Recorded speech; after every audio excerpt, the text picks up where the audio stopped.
Welcome everybody to Convoluted. I'm Jesse Asher, and today I'm going to bring you the second man who was ever put on the formalized FBI's top 10 most wanted list, Morley Vernon King. Fugitive, one of their top 10 most wanted fugitives. The man who landed on the FBI's most wanted list. One of the FBI's top 10 fugitives. The most wanted list nearly 6 to the FBI's 10 most wanted. Morley Vernon King was the second criminal to be on the FBI's top 10 most wanted list upon its creation.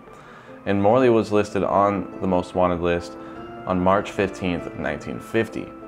But apparently, according to allocation.com, his birth name was actually Stannis Ludwig. Morley Vernon King was actually originally from Wheeling, West Virginia, and apparently he ran away from home at 15 and made his way across Europe, went around Europe, and eventually made it to Casablanca, Morocco, where he met Helen in 1931.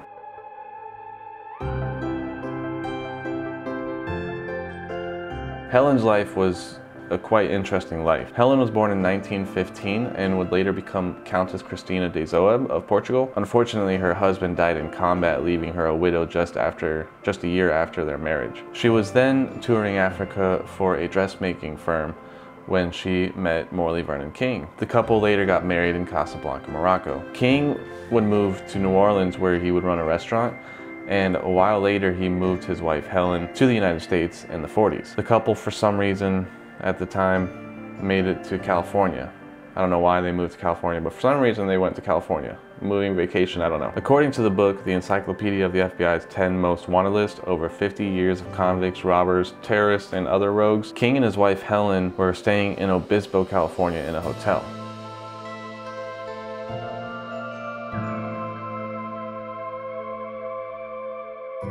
Hotel staff grew suspicious of King as he kept the Do Not Disturb sign up for a suspiciously long time and refused any cleaning by the staff. One employee actually took notice of an odd smell coming from King's room. On July 8th, 1947, Morley Vernon King left the hotel, and hotel staff forced their way into the room shortly after he left. In the Encyclopedia of the FBI's top 10 most wanted list, it stated that they found the trunk under the hotel's back porch, but other sources like allocation.com stated that the trunk was discovered under a hotel bed. And according to historydaily.org, the trunk had been hidden under the hotel's porch. So got a couple different stories there. Either way, in that trunk, they found the deceased Helen King, and she apparently had been strangled to death. It seemed that she had been dead in the trunk for about 6 days, and 3 days later they issued a warrant charging Morley Vernon King for murder.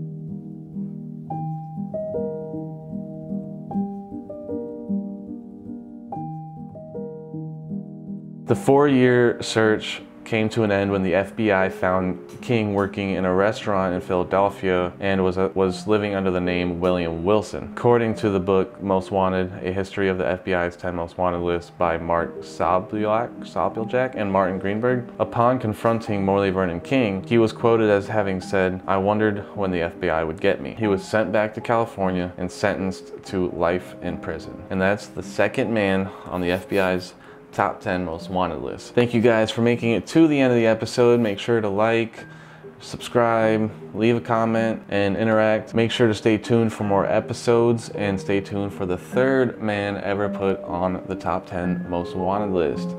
Bye.